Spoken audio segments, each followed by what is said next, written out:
What a beautiful sight to come out to, huh?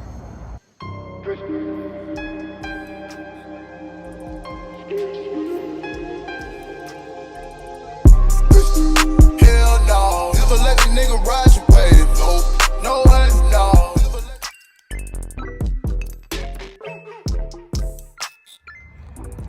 What's going on with Raw Review Games? Boy, Raw Reviews.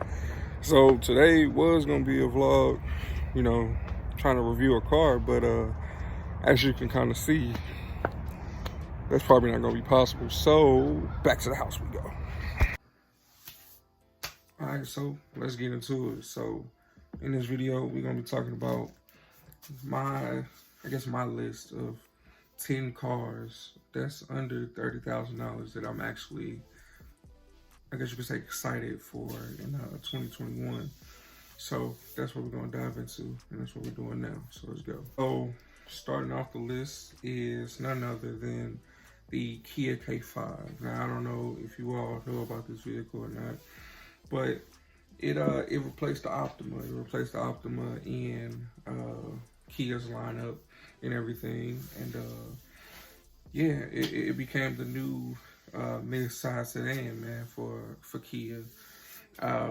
The K5 pretty much, I don't know how many people are into it, but the Battlestar Galactica, that whole thing, that's what kind of the design was made from. The car is actually pretty great. I mean, I see it around now, you know, it's starting to actually be more relevant and things of that nature. It's actually lower, it's actually longer and wider than the Optima. So, I mean, for that, you know, standpoint, it's definitely great. You get your all-wheel drive, 180 horsepower from a 1.6 liter turbocharged inline four that, you know, produces 29 miles per gallon in the city and 38 on the highway. So, you know, for that price point, like I said, the price point of it is $24,455. So, like I said, under 30K. You can't beat it with a Batman. It's definitely sleek. You know, it's for the people who, if you like the Optima, you'll love the K5. I could just put it that way. So coming in at number 9 is the Mazda 6. Now, the Mazda 6, I've actually pretty much enjoyed over the years, like seeing it kind of progress. I've enjoyed it. I've actually thought about getting one. I just like the reliability of them. Mazda has always really been a reliable car. You keep up with it, you know, it'll run you for miles. Okay, so the Mazda 6 runs a 2.5 liter 4-cylinder that makes 187 horsepower. Now, of course, that might not sound like a lot, you know, but it's definitely doable. It's one of those cars that you can get around and do what you got to do in it, and it's just fun. You know, it's definitely a great street vehicle and highway vehicle. It's one of those that you can get around town and not have to worry about anything. The Mazda 6 is actually coming in at $25,045. So if you're thinking about one of those, there you go. That's your price point. Coming in at number 8 is a car I see heavily. And I say that with a grain of salt, so just bear with me. But the Nissan Altima. Now, of course, this has been out already, but for the 2021 year, you know, this is kind of like the rival of, I guess you could say, like Honda. It's like in that mid-size sedan market. So pretty much, mainly the cars I'm going to probably be talking about are in the mid-size sedan market because they're so affordable. And I mean, you can't really beat that with a bat. So it's packing a 180 horsepower, 2.5 liter, 4-cylinder engine, and you know, it's like I said, it comes with all-wheel drive. You get all your pickings with it. I mean, you know, you can make it as complex or non-complex as you want, really. And that is going to run you $25,225. Number 7 in this lineup as I'm talking about Hondas, right? The Honda Accord. This is the 10th generation Honda Accord. And we all kind of know how Honda Accords are. We kind of see them everywhere. But this Honda Accord is a little bit, I don't know, to me, a little bit more special. 192 horsepower, turbocharged 4-cylinder. And it's not bad, actually. I've driven, I've driven one of these. And, of course, I'm a manual guy, so I've driven the one with manual. And it's peppy, man. It does its job very, very well. You don't really feel like you're in a Honda, if that makes sense. Because a lot of people think like, oh, Honda, da, da. But you don't feel like it. It feels very, very up and go. Like it does. So this is coming in at 25,225, just like the Altima. So I guess you could say they're tied, but depending on what you go with, that's your pick. At number 6. Now here we kind of going into the more up range. The Toyota Camry. Now the Toyota Camry, very, very stylish. This model year is actually, I love it. I'm not gonna lie. I've seen it so much, and I would definitely love to have one. I would, but it's definitely not bad at all. 3.5 liter V6. It can come with, but you can get the base 2.5 liter that has 206 horsepower. But just in that state, with the all-wheel drive system and things like that, which it can come with, you can put it with it. But just in those base, like kind of terms, those are already, to me, the Camry is already a step ahead of, like the rest of the cars I've already said, because like I said, I like horsepower, so this one boasts more horsepower already out the gate. And with a base model, still will produce more horsepower. So it just depends on your pick. And that's coming in at $25,420. Now, this next car coming in number 5, actually, sorry. The next car is, I wouldn't technically say it's a car that I admire or anything of that nature. It's okay if you like it.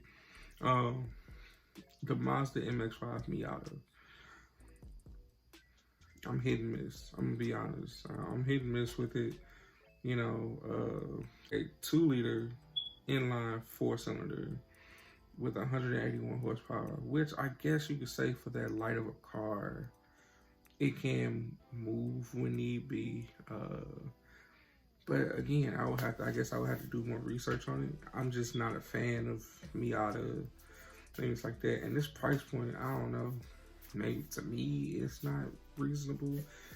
$27,525. So, let me know down in the comment section. What would you do if you was faced with that price point for a Miata? I wouldn't know. Coming in number 4, we have the Subaru Outback. I see these a lot. Never really it's not one of those, look twice cars. But a lot of people like them. Because, clearly, if I see them so much, people have to like them, right? 2.5 liter, 4-cylinder, producing 182 horsepower. So, I don't know if I like I like wagons. Crossovers, not so much. Again, I don't know about you all. It does have the all-wheel drive system and everything like that. So I guess for if you're looking for that, then this is the perfect pick for you. But again, I'm being unbiased. I'm trying to be, but it's if I'm gonna be honest. If I don't like something, I'm gonna tell you. So yeah, but this is coming in at $27,845. So again, we're still under 30K. So that's kind of what you have to look at here. Like all these vehicles, I'm saying is under $30,000.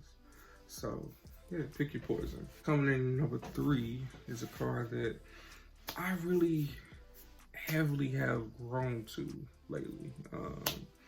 The Ford Mustang.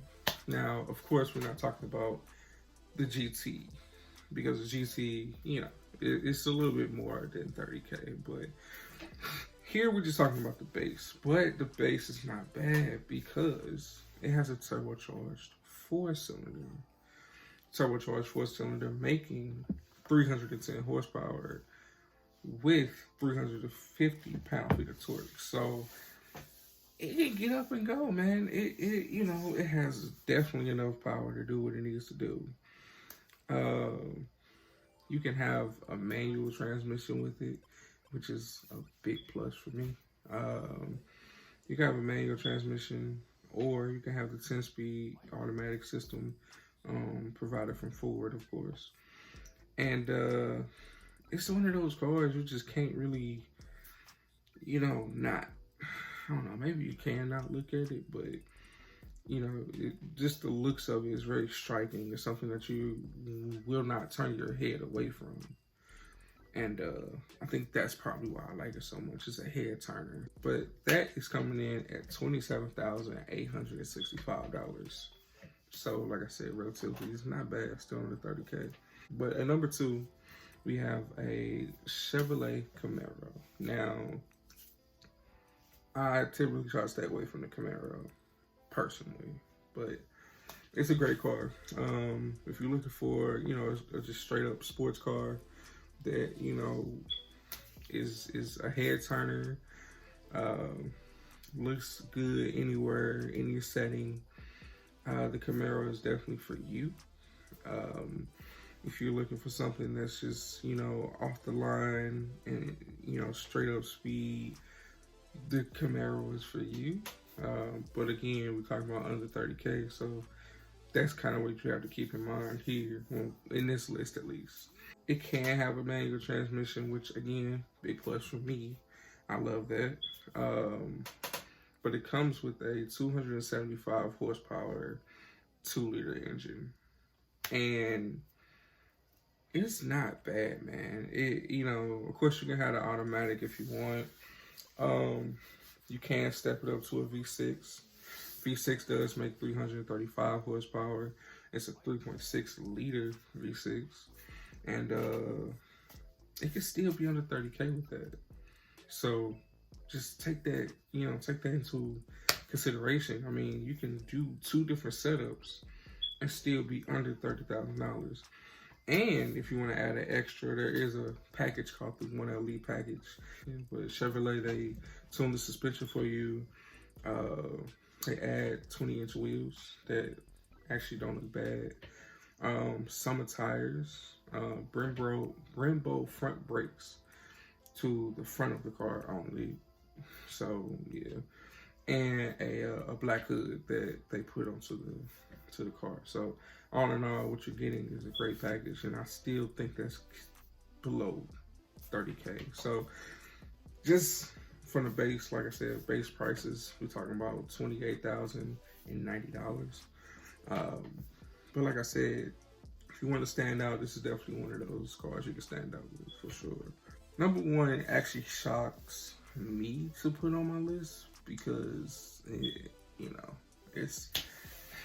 I'm a muscle guy, so it kind of shocks me to put it here. But the Hyundai Veloster N, I don't know if you ever heard of that before. The Veloster N, I guess you could say, look at it as the competitor for the Volkswagen GTI. That's the only thing I really think of, because those two are kind of head to head, neck and neck when you think about it. It has a horsepower range. It went from 250 horsepower to 275 horsepower. And it's front wheel drive, so I mean, you don't have the all-wheel drive game. You do have an 8-speed dual clutch transmission where you can shift it. It's a paddle system. And you can add features and things like that and still be under 30K. It actually comes in at $28,800. And the performance package, I think, will probably be around $29,000. So just take that into consideration, that you can have a hatchback that, you know, has close to 300 horsepower, but, you know, it's under $30,000. That's my list. That's what I'm most excited for, like I said, in 2021. If you all have any comments, anything you want to say to me, say it down in the comment section. I read comments, I reply back to comments. So if anything, you know, if you want me to talk about certain things, you want me to look up certain things and talk about those, anything you want me just particularly just to look at, you know, just let me know down in the comment section. If you made it this far to the video, I want you to give the video a like. I want you to smash the thumbs up button, man. And I want you to subscribe to the channel, man. You subscribe to the channel, YouTube algorithm, they understand it, and it'll get my page going up more and more. So it just help me out, man. That's all. And help you all out at the same time. Be able to reach a lot more people.